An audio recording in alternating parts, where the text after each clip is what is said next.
నమస్కారం city news కి స్వాగతం. కార్పొరేషన్ కౌన్సిల్లో గందరగోళం చెలరేగింది. డిప్యూటీ మేయర్ డైమండ్ బాబు వ్యాఖ్యలకు నిరసనగా కమిషనర్ పులి శ్రీనివాసులు సమావేశం నుండి బయటకు వెళ్లిపోయారు. వైసీపీ కార్పొరేటర్లు అధికారుల మధ్య కౌన్సిల్లో వివాదం చెలరేగింది. అధికారుల సమాధానంపై డిప్యూటీ మేయర్ డైమండ్ బాబు అసంతృప్తి వ్యక్తం చేశారు. అధికారులు తమాషాలు ఆడుతున్నారా అంటూ వ్యాఖ్యానించడంతో కమిషనర్ అసహనానికి గురయ్యారు. టేబుల్ మీద ఉన్న మైకును పక్కకు జరిపి కౌన్సిల్ హాల్ నుండి బయటకు వెళ్లిపోయారు. కమిషనర్ వెంటే అధికారులు కూడా బయటికి నిష్క్రమించారు. దీంతో సమావేశాన్ని అరగంట సేపు వాయిదా వేశారు.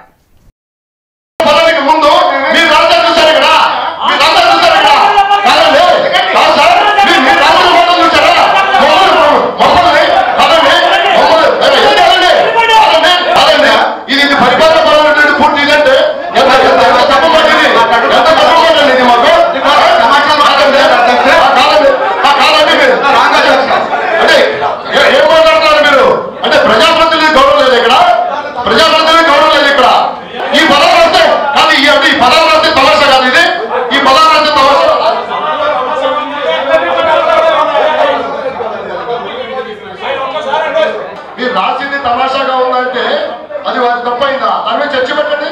నేను తప్పు మాట్లాడుతుంటే క్షమాపణ చెప్తా కౌన్సిల్లో. కాదు, నేను మాట్లాడిన మాట తప్పైతే నేను ఖచ్చితంగా సభ క్షమాపణ చెప్తాను. నేను మాట్లాడిన తప్పు కాదు. ఉండవల్లిలోని తన క్యాంప్ కార్యాలయంలో మంత్రి నారా లోకేష్ ప్రజా దర్బార్ నిర్వహించారు. రాష్ట్ర నలుమూల నుంచి వచ్చిన ప్రజలు తమ సమస్యలు పరిష్కరించాలంటూ వినతులు అందించారు. ప్రజల నుంచి స్వయంగా వినతులు స్వీకరించిన మంత్రి లోకేష్ వాటి పరిష్కారంకు తగు చర్యలు తీసుకుంటామని భరోసా కల్పించారు. ఆరోగ్య సమస్యలు, ఉద్యోగ, ఉపాధి అవకాశాల కల్పన, వైసీపీ నేతల దందాపై ఎక్కువగా వినతులు అందాయి. ప్రజా దర్బార్లో వచ్చే వినతుల పరిష్కారంకు సత్వరమే చర్యలు తీసుకోవాలని సిబ్బందిని మంత్రి ఆదేశించారు.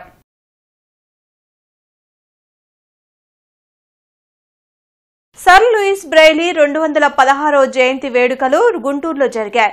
ఎమ్మెల్యేలు గల్లా మాధవి, నసీర్ అహ్మద్ లూయిస్ బ్రెయిలీ చిత్రపటానికి పుష్పాంజలి ఘటించారు. బృందావనగూడెంలోని విభిన్న ప్రతిభావంతుల వసతి గృహ ఆవరణలో సర్ లూయిస్ బ్రెయిలీ జయంతి వేడుకలు ఘనంగా నిర్వహించారు. ఈ కార్యక్రమంలో శాసనసభ్యులు గల్లా మాధవి, నసీర్ అహ్మద్ పాల్గొన్నారు.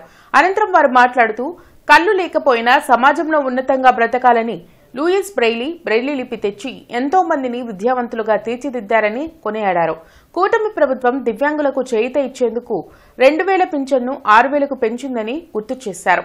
ఈ ప్రభుత్వం దివ్యాంగుల సంక్షేమం కోసం పనిచేస్తుందని అన్నారు. ఈ కార్యక్రమంలో కార్పొరేటర్ మానం పద్మశ్రీ, కసుకుర్తి హనుమంతరావు, దాసరి రాజా మాస్టర్, సాంబశివరావు, డెసిబల్ ఈడీ సువర్ణ, దివ్యాంగులు పాల్గొన్నారు. ఈ రోజు అన్ని క్రీడల్లో లేదంటే ఇతరత్ర ఉద్యోగాల్లో ఎన్నో రకాలైన డిపార్ట్మెంట్స్ లో అందరూ కూడా ముందుకు వెళ్తున్న పరిస్థితి కనపడుతుంది. చెస్ దగ్గర నుంచి కూడా, పారా ఒలింపిక్స్ దగ్గర నుంచి, అదే విధంగా ఎన్నో రకాలైన ఉన్నత పదవుల దగ్గర నుంచి, ఉద్యోగాల దగ్గర నుంచి ఈ రోజు ముందుకు వెళ్తున్నారు. సో మీరెక్కడ అంగవైకల్యులు అని చెప్పుకోవాల్సిన అవసరం లేదు అని నా అభిప్రాయం. కాబట్టి ఇలాగే ముందుకు దూసుకు వెళ్ళండి, మన భావి తరాలకి ఆదర్శంగా నిలవండి. ఈయన ప్రతి ఒక్కరు కూడా అర్థమయ్యేటటువంటి ఒక లిపిని రెడీ చేసి మీ అందరూ కూడా ఉపయోగపడేటువంటి కార్యక్రమాన్ని తీసుకున్నందుకు ఆయన చేసినటువంటి కృషి మనందరం కూడా గర్వంగా చెప్పుకునేటువంటి పరిస్థితి ఉన్నాయి. ముఖ్యంగా ఈరోజు మీరందరూ కూడా ఎంతో కష్టపడి సమాజంలో మిగతా వాళ్ళతో పాటు సమానంగా నడవాలని, మీకున్నటువంటి ఇబ్బందులను పక్కన పెట్టి వారికి ఏదైతే చదువు అనే దాని మీద మీకున్నటువంటి ఆలోచన, మీరు కానీ మీ తల్లిదండ్రులు కానీ ఇటువంటి ఒక మంచి ఆలోచన చేసి విద్య కోసం మీరు ఈ లిపిని రెడీ చేసుకొని మీరు ఉద్యోగాలు చేసుకునేటువంటి స్థాయికి చాలా మంది ఎదిగినటువంటి పరిస్థితులు ఉన్నాయి. ఈ రోజు కూడా ప్రభుత్వాలు దీని మీద వెంటనే దృష్టి సారించాలి. విద్యార్థుల్లో శాస్త్రీయ దృక్పథాన్ని పెంపొందించేందుకు సైన్స్ ఎగ్జిబిషన్లు దోహదపడతాయని డీఈఓ రేణుక అన్నారు. పాదగుంటూరులోని ఉర్దూ బాయ్స్ స్కూల్లో నిర్వహించిన జిల్లా స్థాయి సైన్స్ ఎగ్జిబిషన్ ను ఆమె ప్రారంభించారు. మండల స్థాయిలో ప్రతిభ కనపరిచిన స్టూడెంట్స్ ఎగ్జిబిట్స్ ను జిల్లా స్థాయి పోటీలో ప్రదర్శిస్తున్నట్లు తెలిపారు. త్వరలో జరగబోయే రాష్ట్ర స్థాయి పోటీలను జిల్లా స్థాయి నుంచి ఎంపిక చేయనున్నట్లు వివరించారు. కార్యక్రమంలో APC Vijayalakshmi, DCB secretary Tirumalesh, science officer Gousmeera, Urdu DI Kasim తదితరులు పాల్గొన్నారు. ఈ జిల్లా స్థాయిలో ప్రథమ, ద్వితీయ స్థానాలు పొందిన వాళ్ళని మనకి మరికొద్ది రోజుల్లో రాష్ట్ర స్థాయి పోటీలు కూడా జరగబోతున్నాయి. విజయవాడ లేదా గుంటూరులో జరిగే అవకాశం ఉంది. సో అక్కడ రాష్ట్ర స్థాయిలో విన్నర్స్కి కూడా సదరన్ సైన్స్ ఫేర్ అనేది జరుగుతుందండి, పుదుచ్చేరిలో జరుగుతుంది, చివరి వారంలో జరిగే అవకాశం ఉంది. సో దానివల్ల ఈరోజు మనకి జిల్లా స్థాయిలో ఇక్కడ పోటీలు నిర్వహిస్తున్నాము. పిల్లల్లో శాస్త్రీయ దృక్పథాన్ని పెంపొందించాలి, సైన్స్ పట్ల ఆసక్తిని పెంచాలనే ఉద్దేశంతో ఇది కేవలం ప్రభుత్వ యాజమాన్య పాఠశాలలకి మనము ఇవాళ ఈ సైన్స్ ఫేర్ అనేది చేయడం జరుగుతుందండి. కూటమి ప్రభుత్వం అధికారంలోకి వచ్చి 6 నెలలు గడుస్తున్నా ఇచ్చిన హామీలను అమలు చేయడంలో విఫలమైందని సిపిఐ నేతలు విమర్శించారు. ఉచిత ఇసుక అని సీఎం ప్రకటన చేస్తున్నా అమల్లో అది కనిపించడం లేదని జంగాల అజయ్ కుమార్ అన్నారు. కొత్తపేటలోని మల్లలింగంలో మాల్యాద్రి ఇతర నాయకులతో కలిసి ఆయన మీడియాతో మాట్లాడారు. రైతులకు ఇస్తానన్న పెట్టుబడి సాయం ఏమైందో కూటమి ప్రభుత్వం చెప్పాలని ప్రశ్నించారు. వాలంటీర్లను పునరుద్దరిస్తామని చెప్పి వారి జీవితాలతో చంద్రబాబు చెలగాటమాడడం కరెక్ట్ కాదన్నారు. ఈ నెల 10న తహసీల్దార్ కార్యాలయం వద్ద అర్హులైన పేదలకు ఇంటి స్థలాలు ఇచ్చి ఇల్లు కట్టించి ఇవ్వాలనే డిమాండ్తో ఆందోళన చేపట్టనున్నట్లు తెలిపారు. ఇసుక కొనటం అంటే బ్రహ్మఫలంగా మారిపోయినటువంటి పరిస్థితి స్పష్టంగా కనపడుతూ ఉంది. అలాగే దేశానికి అన్నం పెట్టే రైతు ప్రతి సంవత్సరం నష్టపోతున్నాడు కాబట్టి మేము అధికారంలోకి వస్తే రైతాంగానికి ముందస్తు పెట్టుబడి 20,000 రూపాయలు ఇస్తామని చెప్పి రైతులందరూ ఓట్లేసి గెలిపించిన తర్వాత తుఫాన్లతోటి రైతు కుటుంబాలు వ్యవసాయ రంగం అతలాకుతలం అయిపోయినా ఆ 20,000 రూపాయలు ముందస్తు పెట్టుబడి ఈ పంటల్ని కూడా అయిపోయినప్పటికి కూడా వేయకపోవటం ఎంతవరకు న్యాయమని కోవిడ్ ఫైటర్స్ చారిటబుల్ ట్రస్ట్ ఆధ్వర్యంలో ఏర్పాటు చేసిన ఉచిత అంబులెన్స్ ను ఎమ్మెల్యే గల్లా మాధవి, నసీర్ అహ్మద్ ప్రారంభించారు. పట్టాభిపురంలోని మౌలానా అబుల్ కలాం ఆజాద్ షాదీఖానా ఆవరణలో దాతల సహకారంతో కోవిడ్ ఫైటర్స్ ఏర్పాటు చేసిన అంబులెన్స్ ను ఎమ్మెల్యేలు గల్లా మాధవి, నసీర్ అహ్మద్ ప్రారంభించారు. ఈ సందర్భంగా వారు మీడియాతో మాట్లాడారు. కరోనా సమయంలో కోవిడ్ ఫైటర్స్ చేసిన సేవలు మరువలేనివని కొనియాడారు. అనాథలు, అభాగ్యులకు సహాయం చేసేందుకు ఉచిత అంబులెన్స్ ఏర్పాటు చేయడం అభినందనీయమన్నారు. ఈ కార్యక్రమంలో జనచైతన్య వేదిక అధ్యక్షులు Vallamreddy Lakshman Reddy, GST commissioner Sadhu Narasimha Reddy, corporator Babu, covid fighters charitable trust అధ్యక్షులు Allabakshu Ali, Jawahar English medium school విద్యార్థులు, ట్రస్ట్ సభ్యులు పాల్గొన్నారు. అభాగ్యుల కోసం, అనాథుల కోసం ఒక ఆసరాగా నిలబడేటువంటి ఒక ఆర్గనైజేషన్ ని తీసుకొని ముందుకు సాగుతున్నటువంటి కోవిడ్ ఫైటర్స్ ని ప్రతి ఒక్కరు కూడా ఆదరించాలని, వారు చేసేటువంటి ప్రతి ఒక్క కార్యక్రమం కూడా నగరంలో ఉన్నటువంటి ముఖ్యులు, పుర ప్రముఖులందరూ కూడా భాగస్వాములు కావాలని చెప్పి మనస్ఫూర్తిగా కోరుకుంటూ, ఇటువంటి చక్కటి కార్యక్రమాలు ఎవరు చేసినా ప్రభుత్వం ముందుకు వచ్చి ఇటువంటి కార్యక్రమాలు చేసేటువంటి వాళ్ళకి శాసనసభ్యులుగా ఉన్నటువంటి మేము కూడా తప్పకుండా వాటిలో భాగస్వాములు అవుతామని చెప్పి తెలియజేస్తూ, అనాథ అభాగ్యులకి వారు కొన్ని ఆశ్రమాలని ఆశ్రయించి వారికి అందజేయడం జరుగుతుంది. అండ్ అదేవిధంగా ఇప్పుడు దాకా మనం చూస్తూ ఉన్నాం, జీజీహెచ్ దగ్గర కూడా వాళ్ళు నిర్విరామంగా ఈ యొక్క భోజన కార్యక్రమాలు పెట్టడం కానివ్వండి, లేదంటే అనాథ శవాలకి వాళ్ళు ఇస్తున్న దహన సంస్కారాలు కానివ్వండి, మార్చరీలో పెట్టడం కానివ్వండి, ఎక్కడైనా యాక్సిడెంట్లు అయిపోయి వాటిని లిఫ్ట్ చేయడం కానివ్వండి, ఇలాంటి ఏ ఒక్కరూ కూడా వేలు పెట్టలేని యొక్క సేవని వాళ్ళు అందిపుచ్చుకొని ప్రజలకి ఎంతో సేవ చేస్తున్నారు. వారికి నిజంగా అభినందనలు. 10 లక్షల మందికి ఆహారాన్ని అందించారు. ఈ నగరంలో ఎక్కడ మిగిలిపోయిన ఆహారమైనా వారు ఫోన్ చేయగానే వారి ఇంటికి వెళ్ళి ఆ ఆహారాన్ని తీసుకొని అవసరమైన వాళ్ళకి అందిస్తూ ఉన్నారు. ప్రతిరోజు గవర్నమెంట్ జనరల్ హాస్పిటల్ దగ్గర పేద రోగులకి, వారి సహాయకులకి అన్నదానం చేస్తూ ఉన్నారు. ఇలాంటి మంచి సంస్థల్ని ఈ నగర ప్రజలందరూ ప్రోత్సహించాలని, వాటి అభివృద్ధికి కృషి చేయాలని కోరుకుంటున్నాను. నగరపాలక సంస్థ ఆదాయానికి గండిపడే విధంగా అధికారులు వ్యవహరిస్తున్నారని కార్పొరేటర్లు ఆరోపించారు. శనివారం నిర్వహించిన నగరపాలక సంస్థ కౌన్సిల్ సమావేశంలో కార్పొరేషన్ ఆదాయ మార్గాలు, జరుగుతున్న నష్టాలపై సుదీర్ఘంగా చర్చించారు. కార్పొరేటర్ చిస్టీతో పాటు ఇతర సభ్యులు ప్రశ్నలు సంధించారు.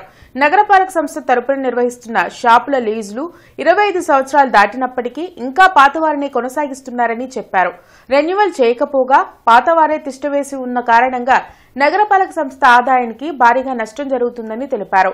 లీజుదారులు కోర్టుకు వెళ్లినప్పటికీ కార్పొరేషన్ తరపున కోర్టులో సరైన వాదనలు వినిపించి కౌంటర్ దాఖలు చేయలేదని ఆగ్రహం వ్యక్తం చేశారు. తద్వారా నగరపాలక సంస్థకు పెద్ద మొత్తంలో నష్టం జరుగుతోందని చెప్పారు.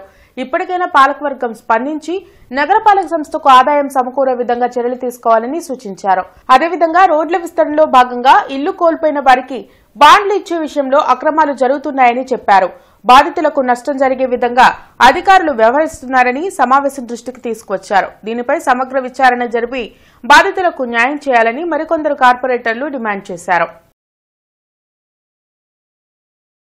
అవగాహన సంస్థ ఆధ్వర్యంలో 2024 సంవత్సరం జాతీయ అంతర్జాతీయ రాజకీయాలపై విశ్లేషణ సభ జరిగింది. అరండల్పేటలోని అవగాహన సంస్థలో జరిగిన విశ్లేషణ సభలో ప్రధాన వక్తగా ఎమ్మెల్సీ కెఎస్ లక్ష్మణరావు పాల్గొన్నారు. ఈ సందర్భంగా ఆయన మాట్లాడుతూ అమెరికా గత 3-4 సంవత్సరాలుగా ఆర్థిక వ్యవస్థ అధ్వానంగా ఉందని అన్నారు. మన దేశంలో ధరలు పెరగటానికి ఉక్రెయిన్ రష్యా యుద్ధం ఒక కారణమని చెప్పవచ్చన్నారు.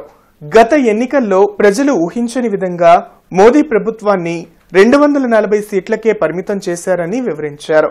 నరేంద్ర మోదీ, అమిత్ షా దూకుడు తగ్గించేందుకే ప్రజలు ఈ తీర్పును ఇచ్చారని గుర్తు చేశారు. ఈ కార్యక్రమంలో కాంగ్రెస్ సీనియర్ నాయకులు లింగంశెట్టి ఈశ్వరరావు, రాజ్యాంగ చర్చావేదిక కన్వీనర్ ఏ హరి, పాములరెడ్డి, గూడవల్లి నాగేశ్వరరావు, రామారావు తదితరులు పాల్గొన్నారు.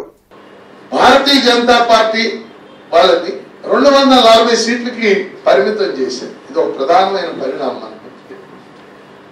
నువ్వు మరీ రెచ్చిపోవద్దు. దాని అర్థం ఏంటంటే అలా పరిమితం చేశారంటే నువ్వు మరీ ఎక్కువ రెచ్చిపోతున్నావు అనేక విషయాలు.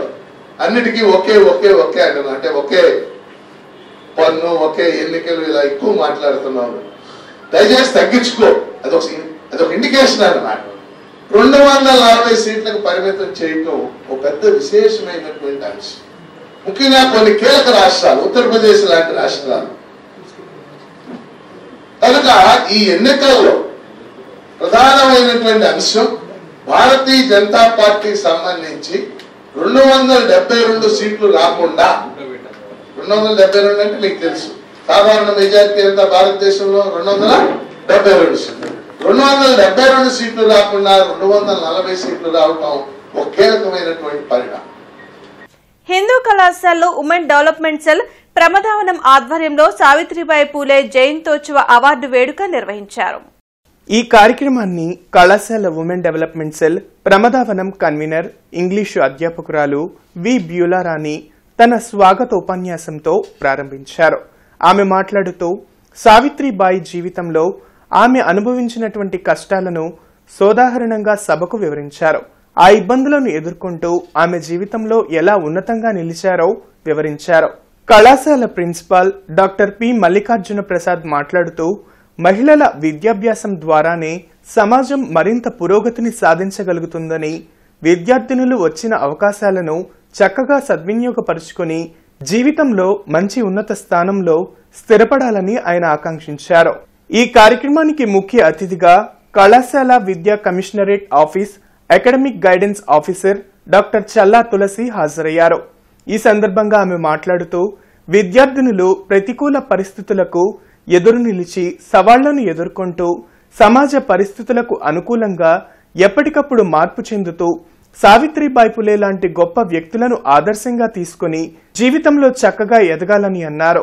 ఏదైనా కష్టం, ఇబ్బంది వచ్చినప్పుడు కృంగిపోకుండా బంతిలాగా పైకి లేచి కష్టాన్ని ఎదుర్కొని నిలవాలని ఆమె విద్యార్థినులకు సూచించారు.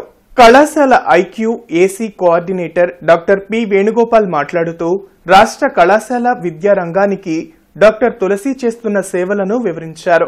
ఆమె ఉన్నత విద్యారంగ కళాశాలల అభివృద్ధికి తనదైనటువంటి సేవను చక్కగా చేస్తున్నారని వివరించారు.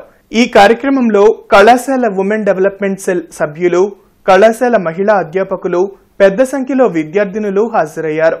అనంతరం డాక్టర్ చల్లా తులసిని సావిత్రిబాయి పులే అవార్డుతో నిర్వాహకులు ఘనంగా సన్మానించారు. ఈ వార్తలు ఇంతటితో సమాప్తం. నమస్కారం.